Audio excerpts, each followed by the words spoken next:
எங்க வீட்டு பொண்ணு பின்னாடி சுத்தாத, கொலை மிரட்டல் விடுத்த மாமா உள்ளிட்ட நண்பர்கள்.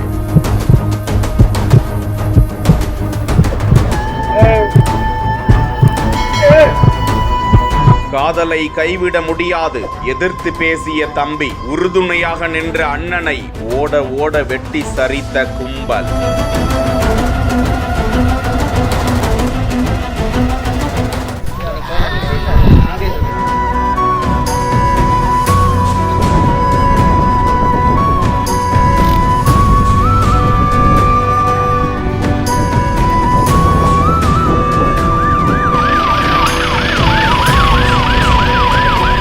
விருதுநகரில் பதைக்க வைக்கும் சம்பவம்.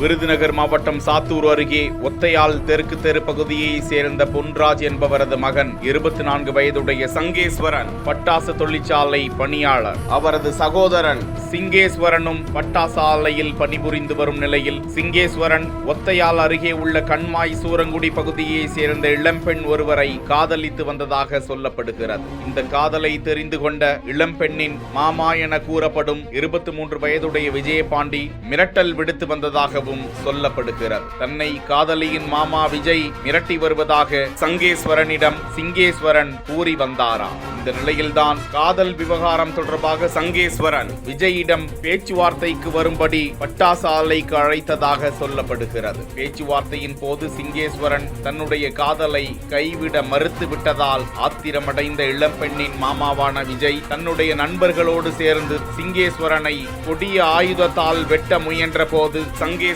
அவர்களை தடுத்ததால் ஆத்திரமடைந்த விஜய் தரப்பினர் சங்கேஸ்வரனை ஓட ஓட விரட்டி கொண்டு சென்று தப்பி ஓட முயன்றவரை வெட்டி படுகொலை செய்தனர். சங்கேஸ்வரனின் உடலை கைப்பற்றி பிரேத பரிசோதனைக்காக சாத்தூர் அரசு மருத்துவமனைக்கு காவல்துறையினர் அனுப்பி வைத்து விருதுநகர் மாவட்ட காவல் கண்காணிப்பாளர் கண்ணன் உத்தரவின் பேரில் தீவிர தேடுதல் வேட்டையில் ஈடுபட்டு தாயில்பட்டி பகுதியில் சந்தேகத்திற்கிடமான வகையில் இருசக்கர வாகனத்தில் சுற்றி கொண்டிருந்த ராஜபாண்டி, விஜயபாண்டி, அபி ஆகிய 3 இளைஞர்களையும் கைது செய்து விசாரித்து வருகிறார்கள்.